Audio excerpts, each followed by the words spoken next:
ورحمة الله وبركاته. الحمد لله نحمده ونستعينه ونستغفره ونعوذ بالله من شرور أنفسنا ومن سيئات أعمالنا. من يهده الله فلا مضل له ومن يضلله فلا هادي له. أشهد أن لا إله إلا الله وحده لا شريك له وأشهد أن محمدا عبده ورسوله. أما بعد. Tuan-tuan dan puan-puan muslimin dan muslimat yang dirahmati oleh Allah Subhanahu wa taala, kita bersyukur kepada Allah kerana dengan izin dan inayah daripada Allah Subhanahu wa taala, saya diberikan peluang bersama dengan tuan-tuan pada pagi ini menunaikan salat subuh berjamaah. Kemudian kita diberikan kesempatan untuk mendengar dan mengikuti sedikit perbincangan berkaitan dengan hadis-hadis Nabi sallallahu alaihi wasallam. Okey tuan-tuan, kita kuliah yang lepas telah berbincang berhubung dengan sujudus sahwi, hukum hakam yang berkaitan dengan sujud sahwi. Oleh kerana ada permintaan untuk kita sambung bab al-jam'u wal qasr, bab jamak dan qasar, jadi saya rasa terhutanglah untuk saya nak bercakap berkaitan dengan al-jam' wal qasr. Jadi untuk saya ingat dua siri ni, siri hari ini dan siri minggu depan, boleh kita habiskan tajuk jamak dan qasar. Jadi oleh kerana jamak dan qasar adalah dua isu yang berbeza, walaupun mereka itu saling berkaitan, tapi dia ada perbincangan yang berbeza.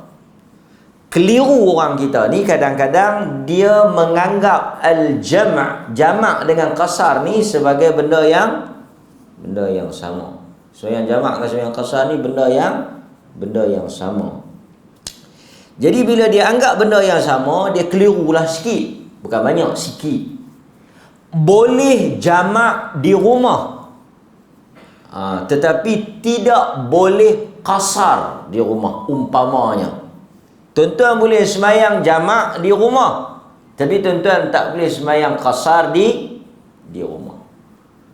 Sebab kerana jamak itu isu lain. Ada beberapa sebab yang membenarkan kita jamak, manakala qasar kita tak boleh melakukan qasar kecuali kita musafir. Seseorang yang bermusafir, bila dia balik daripada musafir, dia sampai di rumah, dia tak salat lagi. Dia dah sampai di rumah dia dah. Dia balik daripada KL, sampai rumah dia tak semayang lagi. Dia boleh jamak, tapi dia tak boleh qasar. Tuan-tuan sampai di rumah tak semayang lagi, lohok tak semayang, asar tak semayang, sampai pukul 6. Pasal apa tak berhenti? Ada kesulitan, ada halangan, jadi tak boleh berhenti, tak boleh semayang. Lajak terus sampai ke rumah, sampai pukul 6. Maka tuan-tuan boleh jamak salat zuhur dan asar tamaman, secara lengkap. Ni saya sebut intro dulu, sekali saya akan pergi satu persatu. Tetapi tuan-tuan tidak boleh qasar, sebab tuan-tuan telah sampai dan masuk ke kawasan mukim ataupun kawasan tempat tinggal tuan-tuan. Jadi oleh kerana apabila kita menganggap atau mencampurkan jamak dan qasar ni sama, jadi bila orang kata boleh jamak, dia akan faham boleh qasar. Sedangkan jamak ni ada ketika boleh tapi tak boleh qasar. Di sana ada juga yang boleh qasar tapi tak boleh jamak, ataupun bukan tak boleh, tidak afdal jamak, hanya afdal qasar. Jadi nak memudahkan tuan-tuan faham, kita tak bercakap sekaligus dua tajuk ni. Kita tak bercakap terus tajuk qasar dan jamak, tapi kita pecahkan al-qasar satu tajuk, jamak satu tajuk. Baik, minggu ni kita hanya bincang tentang jamak secara mudahnya. Baik, secara mudahnya bagi meraihkan mazhab setempat dan juga majoriti mazhab di Malaysia ni, di sisi mazhab al-Imam Syafi'i, di sisi mazhab Syafi'i rahimahullah, Imam Syafi'i rahimahullah, mereka membenarkan untuk seseorang itu jamak di atas 3 sebab secara sepakat. Dalam mazhab al-Imam Syafi'i, boleh seseorang itu jamak salat di atas 3 sebab. Ini sepakat di kalangan ulama mazhab. Yang pertama, tuan-tuan kena ingat, ada perbezaan antara mazhab ni. Mazhab Hanafi berbeza dengan mazhab Syafi'i, berbeza dengan mazhab Hanafi berbeza dengan mazhab Maliki, berbeza dengan Syafi'i, berbeza dengan Hanbali. Sama-sama mazhab tu berbeza. Di antara mazhab tu berbeza. Di dalam mazhab yang sama juga ada perbezaan. Umpamanya di dalam mazhab al-Imam Syafi'i, di antara imam-imam al-immah, imam-imam dalam mazhab Syafi'i itu sendiri berlaku perbezaan pendapat. Dalam mazhab itu sendiri, bukan antara mazhab. Antara mazhab memang berbeza banyaklah, kan? Tapi dalam mazhab itu sendiri berlakunya perbezaan. Sebab itu terkenal.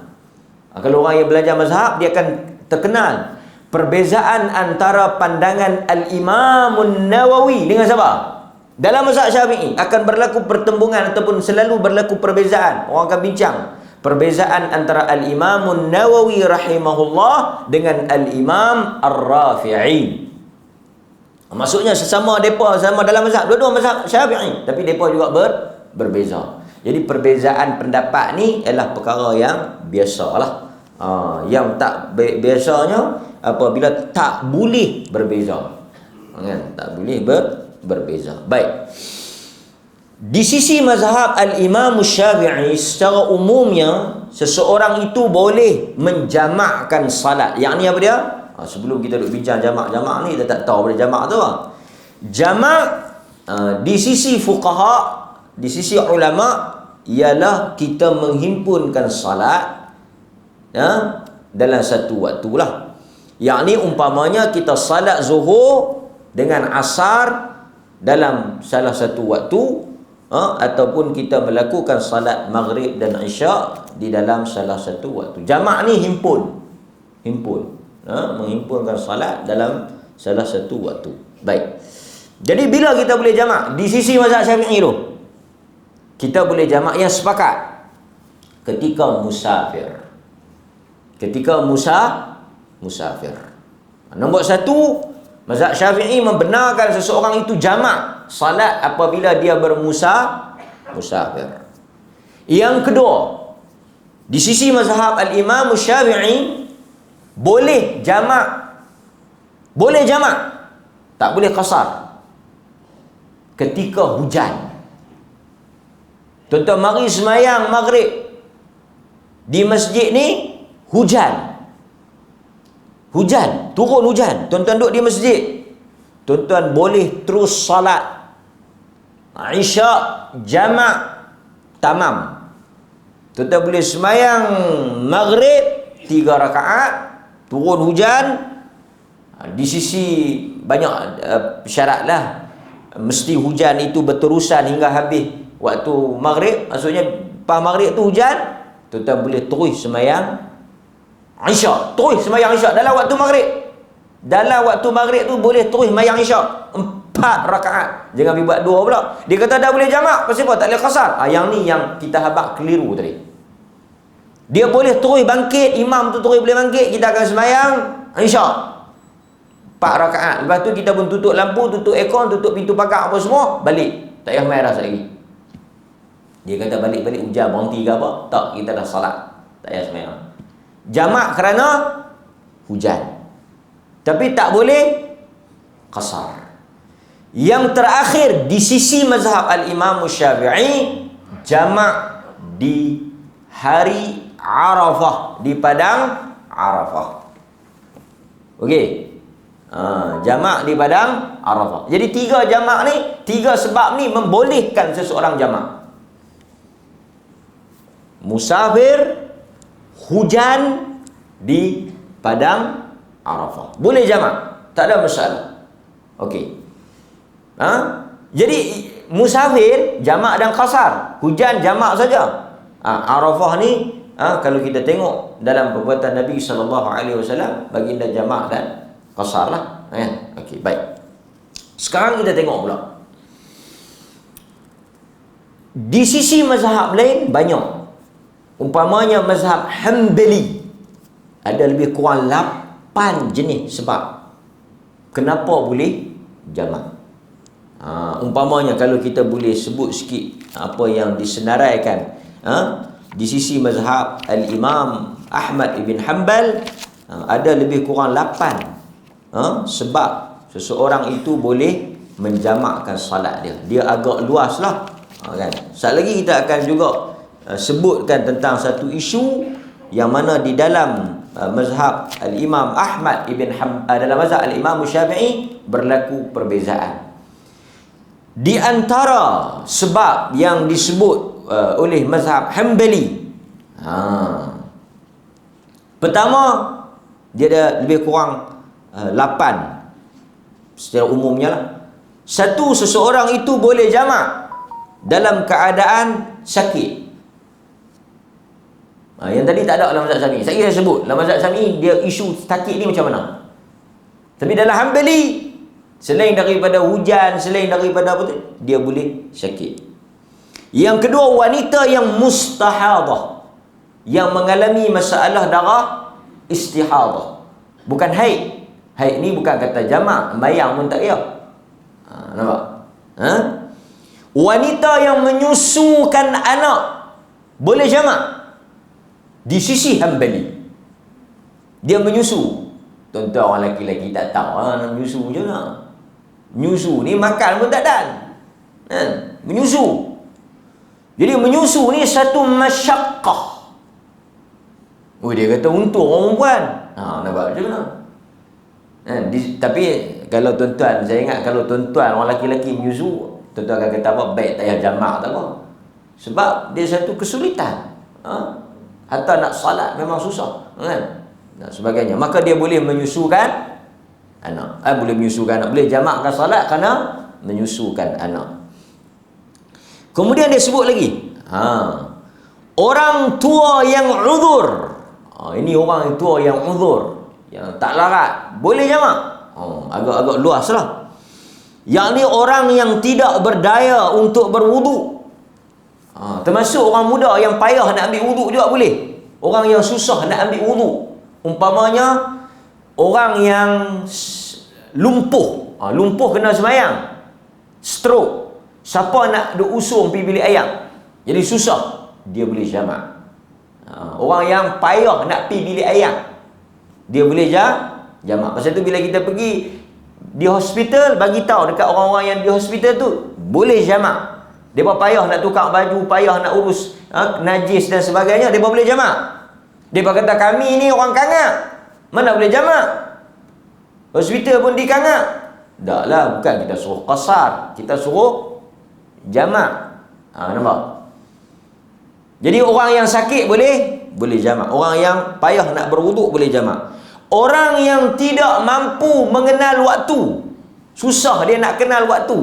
Dia ni agak mungkin isu dulu lah, sekarang tak. Dia tak boleh nak tentu waktu, masuk tak masuk asar. Jadi bila masuk zuhur dia boleh jamak. Di antara rincian dia banyak lah. Orang yang menjaga harta, nyawa dan kehormatan, yakni orang yang ditimpa ketakutan. Maksudnya dia mungkin dalam ketakutan, ada orang nak curi harta dia ke, ada orang nak bunuh dia ke apa ke, dia sentiasa berjaga-jaga, dia juga boleh jamak, kan? Orang yang khawatir, takut ditimpa kesusahan dan kemararatan hidup jika dia meninggalkan jamak, ini mungkin berkaitan dengan kerja, berkaitan dengan kerja. Tapi dia ada rincian dia lah. Dan dia kata lagi, yang boleh jamak ialah dalam keadaan cuaca terlalu sejuk, salji yang begitu lebat, juga boleh menjamakkan. Ini apa yang disebutkan di dalam mazhab Hanbali. Jadi maknanya tuan-tuan, sebab yang membolehkan seseorang tu jamak khilaf di kalangan fuqaha. Kalau kita pergi tengah pendapat lagi, dia kata apa? Seperti mazhab Al-Zahiri. Ini mazhab yang tak terkenal lah. Al-Zahiri kata boleh jamak tanpa sebab. Dia lagi sekan. Dia kata boleh jamak tanpa sebab. Cuma jangan menjadi kebiasaan. Kalau kita tengok pandangan dia, sekali-sekala boleh jamak bidak khusus, tanpa sebab. Dan dia kata dengan syarat tak menjadi adat, kebiasaan. Tapi yang ni pandangan, saya ingat pandangan yang kita abaikan lah. Saya kita bawa, pasal apa kita tolak pandangan tu? Baik, untuk idak jamak dia jadi Syiah jamak. Pasal apa? Kalau dia kata kita musafir. Kalau tuan-tuan nak mudah, tuan masuk Syiah mudah. Kita boleh jamak sentiasa pasal kita musafir. Musafir pergi mana? Kita musafir daripada dunia menuju akhirat. Betul? Betul tak? Betul ya? Nabi kata kun fid dunya ka'annaka 'abirus sabil. Jadilah engkau seperti orang yang bermusafir. Dan kita ni dalam perjalanan, betul tuan-tuan? Perjalanan kita yang terakhir ialah kematian. Tuan-tuan sedang menuju satu perjalanan yang jauh, yang akan tiba nanti, iaitu kematian, menuju akhirat. Lepas tu tuan-tuan kata kita ni sedang berjalan ni nak pergi akhirat. Jadi tuan-tuan semua boleh jamak. Ini pandangan pelik lah kan? Bukan pelik lah, pandangan yang sesat. Okey, baik. Manakala bagi sakit, sekali saya baca hadis yang menyebabkan ulama berbeza pandangan begitu panas dalam isu jamak ni di atas satu hadis. Disebabkan oleh hadis ini berlaku perbezaan yang begitu panas, takwilan dan ijtihad yang begitu luas. Kawan tu takwil macam tu, sat lagi kawan ni mai pantah. Sekali kita akan tengok macam mana ulama berselisih dan macam mana ulama lawan pemati hujah. Yang ni yang kita akan tengok sekali lagi. Hebatnya para ulama dalam mengeluarkan faedah daripada satu hadis yang menyebabkan berlakunya perbezaan. Yang mazhab Hanbali yang kata 9, 8, 9 sebab tadi ni, yang mazhab Syafi'i yang kata 2, 3 sebab tadi ni pun berpunca di atas hadis tadi. Hadis tu menjadi asas kepada isu jamak. Manakala bagi isu sakit di sisi mazhab Al-Imam Syafi'i tak boleh. Tak boleh jamak. Di sisi mazhab Syafi'i tak boleh jamak kerana sakit. Mesti sembahyang macam biasa. Kerana dia kata yang boleh jamak tadi apa dia? Yang boleh jamak tadi musafir, hujan dan di Arafah. Sakit tak masuk di sisi mazhab Syafi'i. Cuma ada qaul sebahagian mazhab Syafi'i yang kata boleh. Yang kata boleh. Pandangan ini disebut oleh beberapa orang tokoh dalam mazhab Syafi'i yang disokong dan juga dipegang oleh Al-Imam An-Nawawi rahimahullahu ta'ala. Jadi boleh jamak kerana sakit ni di dalam mazhab Syafi'i tidak sepakat. Jadi barangkali tuan-tuan akan tanya satu ustaz, dia juga mazhab Syafi'i, boleh tak saya ni jaga mak saya, dia sakit, dia nak jamak? Tak boleh. Dia kena sembahyang waktu. Lok masuk sembahyang lok. Asal. Tuan-tuan tanya satu orang lagi ustaz, dia juga mazhab Syafi'i, boleh tak? Boleh. Kerana mereka juga berbeza. Okey.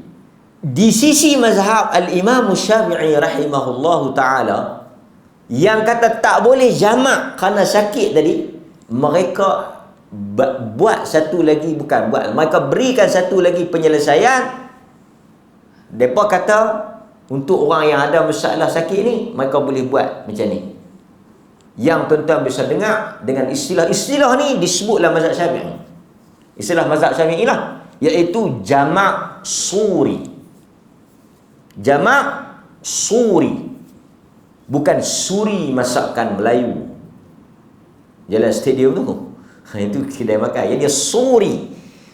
Jamak suri ni apa dia?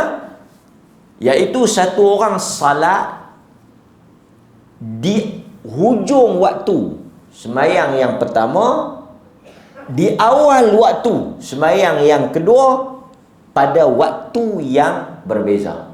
Dia macam jamak tapi bukan jamak. Dia bagi jamak suri. Tuan-tuan sembahyang zuhur la ujung-ujung. Tuan-tuan ambil wuduk, sembahyang zuhur ujung-ujung. Elok tuan-tuan habis zuhur, masuk asar atau dekat nak masuk asar, tuan-tuan sembahyang asar dalam waktu asar.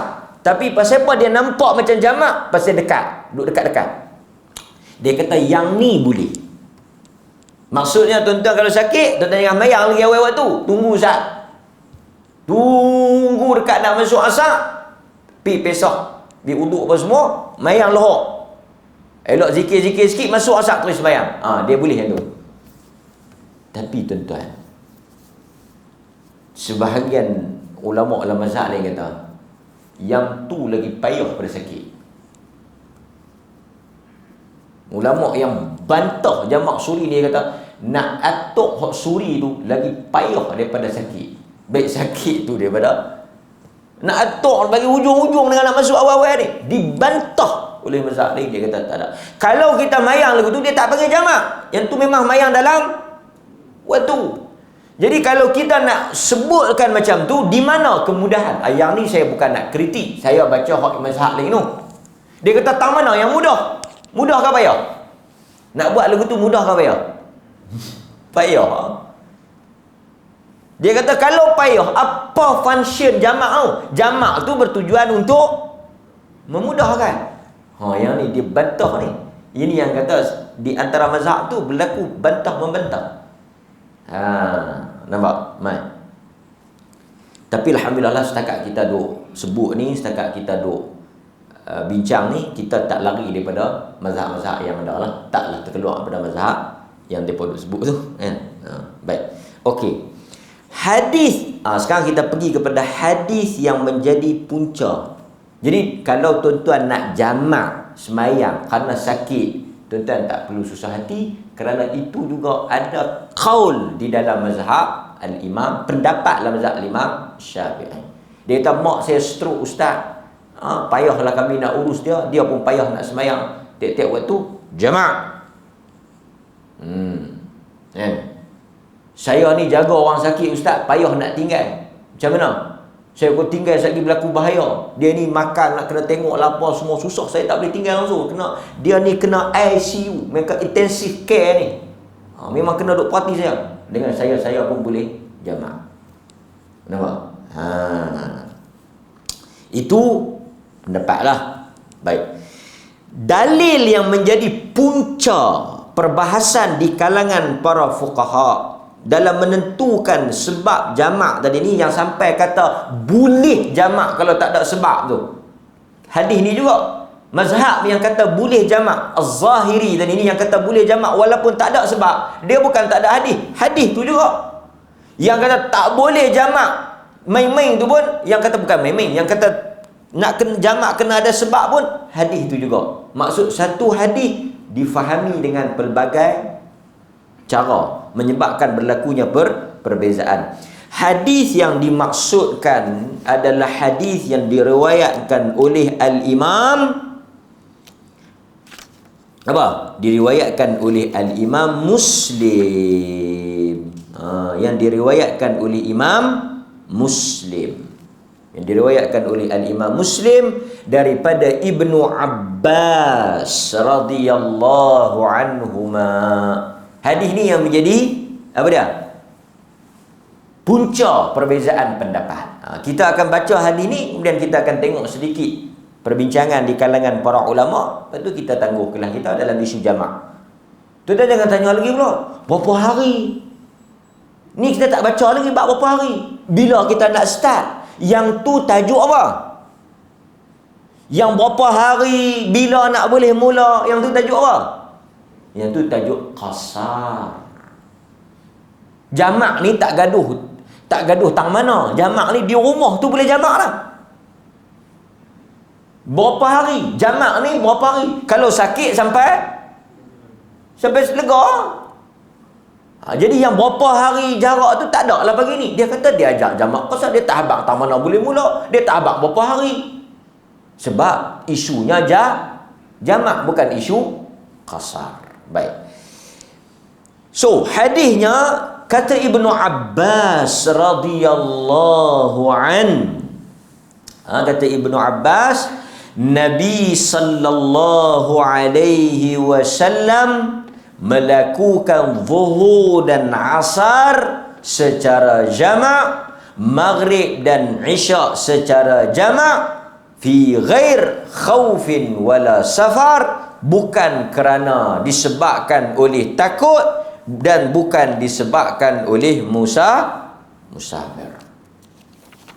Itu hadis yang pertama. Nabi sallallahu alaihi wasallam melakukan salat jamak, dan salat jamak ni antara zuhur dengan asar, maghrib dengan isyak, tanpa disebabkan oleh takut dan tanpa disebabkan oleh apa?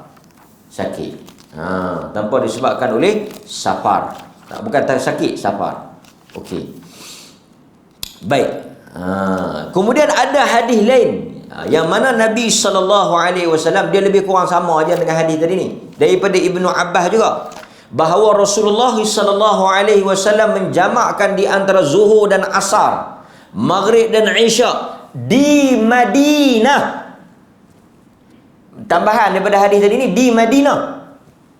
Bila kita sebut di Madinah, artinya apa? Bukan musafir. Jadi satu orang boleh jamak di tempat dia, tanpa ada apa? Tanpa ada khauf, tanpa ada takut, wala matar. Tanpa takut, tanpa musafir. Yang kedua ni di Madinah, tanpa takut, tanpa hujan. Kerana apa?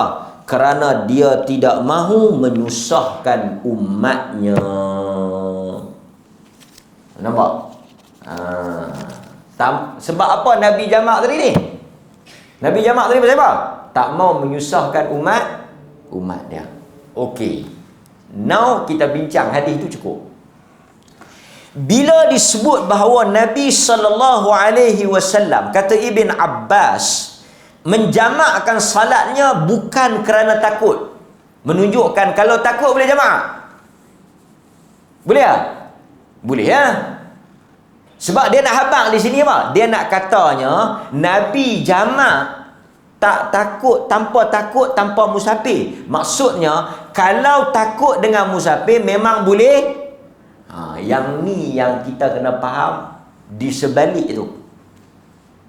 Mafhum tu, bukan mantuk tu, bukan yang zahir tu. Di sebalik dia maksudnya kita boleh katakan kalau seseorang itu ditimpa ketakutan, kebimbangan, kerisauan, dia boleh. Takut ni banyak lah. Takut ni kita boleh banyak. Pasal apa hang jamak? Aku takut. Apa yang hang takut? Aku kena jaga dia. Aku takut kalau aku tak jaga dia jadi sesuatu. Takut lah tu. Kan? Macam tu juga orang-orang yang kerja hospital. Kan? Yang bertugas masa Covid. Mereka juga ada masyakkah, kesulitan. Mereka boleh jamak. Kan? Baik. Wala safar, dan juga bukan kerana musafir. Artinya kalau musafir boleh jamak. Okey. Jadi pasal apa Nabi jamak ni? Di sisi mazhab al-Imam Syafi'i, dia kata apa tadi? Dia kata bukan kerana takut, bukan kerana musafir. Di sisi mazhab Syafi'i dia kata yang ni jamak kerana apa ni? Di sisi mazhab al-Imam Syafi'i, dia mengatakan bahawa yang Nabi jamak ni kerana hujan. Kerana hujan. Jadi sebab tu dia kata boleh jamak kerana musafir, boleh jamak kerana hujan. Kerana hadis ni dia tak sebut hujan, tapi kerana hujan. Kerana hujan. Jadi maksudnya kalau tuan-tuan tanya pasal apa yang Nabi jamak asar dengan zuhur dengan asar dalam hadis ni, kerana hujan. Itu apa yang disebut oleh Al-Imam Syafi'i, pandangan dalam mazhab Al-Imam Syafi'i. Tapi tuan-tuan, kalau kita nak kata hujan, macam mana kita nak faham hadis ni? Hadis mana? Hadis yang baru kita baca atas ni. Hadis apa? Ibnu Abbas juga. Kalau kita nak kata hujan, kalau kita kata Nabi jamak tadi bukan kerana takut, bukan kerana musafir, tadi ni kerana hujan, yang hadis ni dia bagi tahu bukan kerana hujan. Apa dia? Yang Ibnu Abbas kata dia jamak di antara zuhur dengan asar, maghrib dengan isyak, min ghairi khaufin wala matarin, bukan kerana takut dan bukan kerana hujan. Jadi takut pun tak, musafir pun tak, hujan pun tak. Jadi kita nak kata Nabi jamak tu kerana hujan, telah dijelaskan bahawa tak hujan. Ada ulama lain pula andaikan, ada ulama lain andaikan bukan hujan, wala matar, betul bukan hujan, tetapi mendung nak hujan. Takwilah ni, ada kata mendung nak hujan. Sekejap kita jawab pula.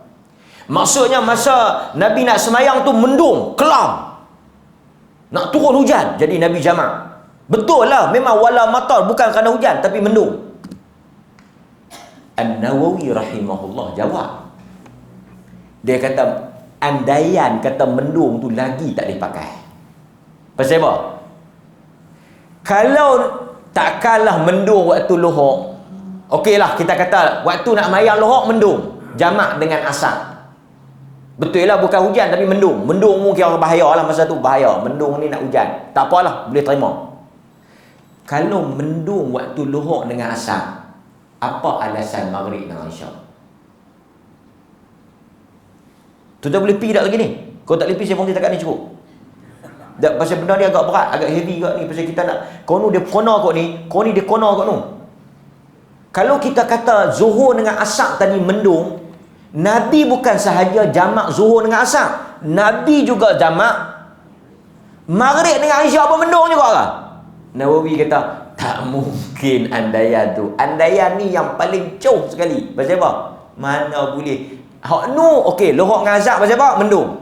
Mai maghrib dengan isyak pun dia mendung juga sekali lagi. Oi, sakan dua kali mendung. Jadi andaian ni tersasar. Jadi pasal apa yang Nabi jamak? Dah disebut. Kerana dia tak nak menyusahkan umat dia. Okey. Perkataan ni mahal ni. Perkataan ni disebut oleh ulama sangat mahal. Perkataan tak nak menyusahkan umat dia. Di atas perkataan tak nak menyusahkan umat dia, artinya masa Nabi jamak tu berlakunya kesulitan. Tuan-tuan faham tak?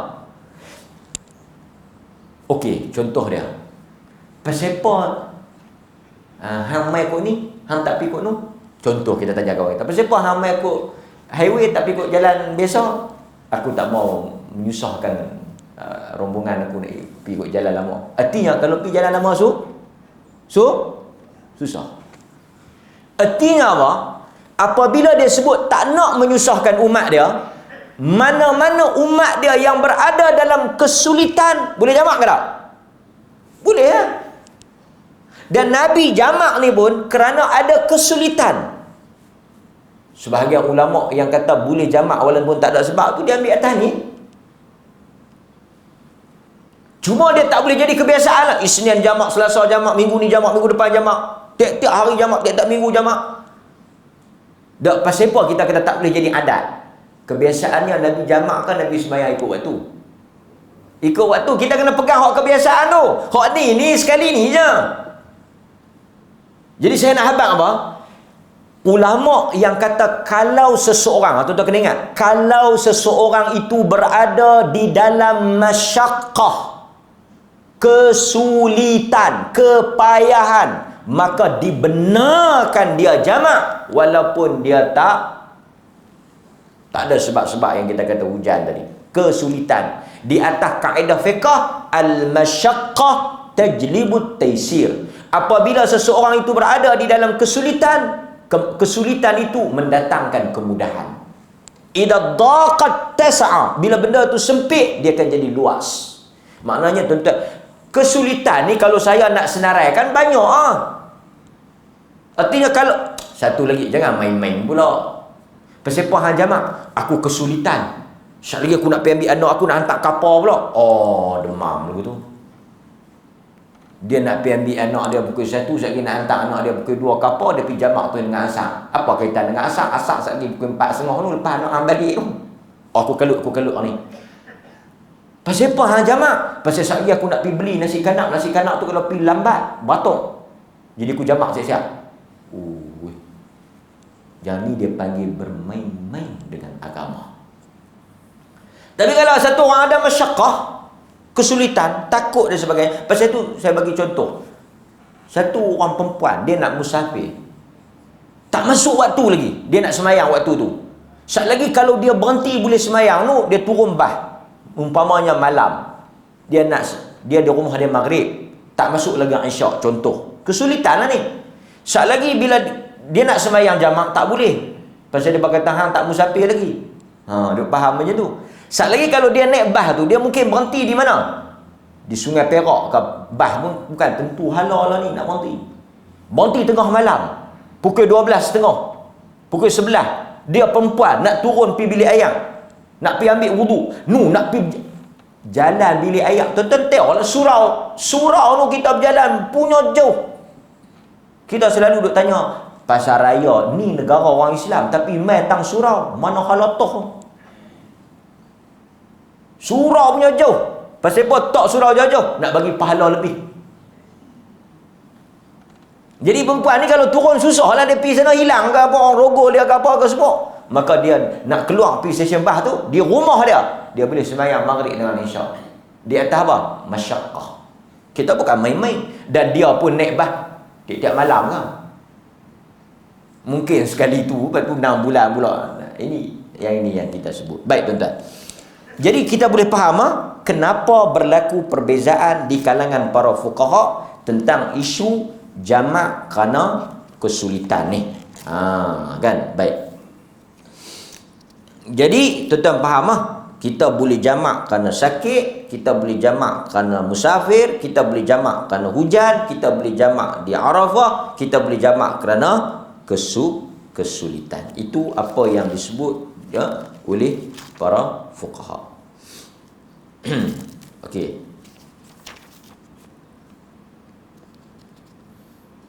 Saya ingat jelas kepada kita tentang isu jamak. Itulah apa yang boleh kita ambil. InsyaAllah dalam kuliah yang akan datang kita akan sambung berkaitan dengan qasar. Tuan-tuan ada tanya?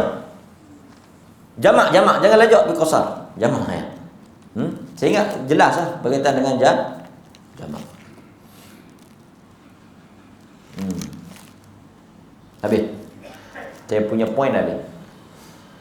Jadi kita balik jamak. Subuh tak boleh jamak. Lupa nak sebut. Subuh tak boleh jamak. Boleh. Cuma di sisi mazhab, mereka bincang pula. Bagi yang membenarkan jamak kerana sakit ni, mereka membenarkan jamak takdim, tapi tak boleh takhir. Ada isu tu, tapi yang ni khilaf lah. Macam juga jamak kerana hujan, takdim, tapi tidak boleh takhir.